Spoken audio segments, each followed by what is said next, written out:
এই মুহূৰ্তত চৰকাৰী কৰ্মচাৰীসকলৰ বাবে জনাব বিচাৰিছো বৃহৎ সুখবৰ। শীঘ্ৰেই কৰ্মচাৰীৰ দৰমহাত বৃহৎ বৃদ্ধি।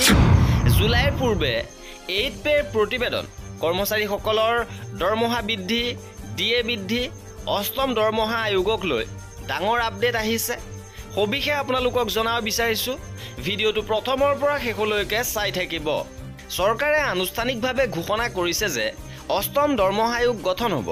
কোৱা হৈছে যে আয়োগে 2025 জুলাইৰ পূৰ্বে প্ৰতিবেদন দাখিল কৰিব, যাৰ ফলত 2026 চনৰ 1 জানুৱাৰীৰ পৰা নতুন দৰমহা আয়োগ কাৰ্যকৰী হ'ব। আৰু অষ্টম দৰমহা আয়োগৰ বাবে আটাইতকৈ ডাঙৰ আশাৰ বিষয়টো হ'ল যে দৰমহা বৃদ্ধি পোৱাটো। খবৰ আহিছে 20ৰ পৰা 25% ভিতৰত দৰমহা বৃদ্ধি হ'ব পাৰে। আৰু বৃদ্ধি পোৱা মূল্য আৰু অৰ্থনীতিৰ কথা বিবেচনা কৰি এইটো নিৰ্ধাৰণ কৰা হ'ব। ইয়াৰ উপৰিও মুদ্ৰাস্ফীতিৰ সমস্যাৰ সৈতে মোকাবিলা কৰাত কৰ্মচাৰীসকলক সহায় কৰিবলৈ ডিয়াৰনেছ এলাৱেন্স ডিএ গণনাৰ ধৰণটো আপডেট কৰিব পৰা যাব। ইপিনে পেঞ্চনাৰসকলৰ বাবেও ভাল খবৰ আছে। পেঞ্চনাৰসকলৰ উদ্বেগক প্ৰথমে নতুন পে কমিশ্যনত মোকাবিলা কৰা হৈছে। আশা কৰা হৈছে যে তেওঁলোকৰ আয়ৰ লগত সংগতি ৰাখি পেঞ্চন বৃদ্ধি পাব।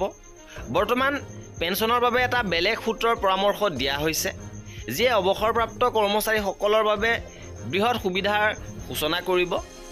লগতে HRA ক্ষেত্ৰত বৃদ্ধি হ'ব। ঘৰ ভাড়া ভাত্তা, HRA আৰু অন্যান্য ভাত্তাটো পৰিৱৰ্তন হ'ব। আমি XYZ শ্ৰেণীসমূহৰ পৰিৱৰ্তন কৰিব পাৰোঁ, যাতে ডাঙৰ চহৰসমূহৰ ব্যক্তিসকলে উন্নত HRA সুবিধা লাভ কৰে। লগতে এই পৰিৱৰ্তনৰ অংশ হিচাপে ভ্ৰমণ ভাত্তা, TA আৰু চিকিৎসা ভাত্তাও সালসলনি কৰা হ'ব। লগতে ন্যূনতম আৰু সৰ্বোচ্চ দৰমহা স্কেলৰ ওপৰত আলোচনা।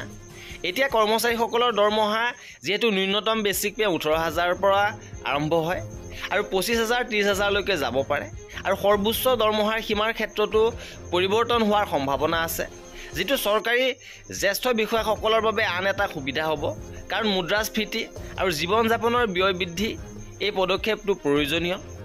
আৰু অষ্টম দৰমহা আয়োগৰ পৰামৰ্শ লাভ কৰাৰ পিছত কেন্দ্ৰীয় চৰকাৰে কেবিনেট বৈঠকৰ আয়োজন কৰি সেইবোৰ বাস্তৱত ৰূপায়িত কৰিব। 26 চনত নতুন দৰমহা নিয়মৰ আনুষ্ঠানিক ৰূপায়ণৰ কথা আছে। আৰু তাৰ আগতে নিৰ্বাচিত সুবিধাসমূহ প্ৰৱৰ্তন কৰিব পৰা যাব।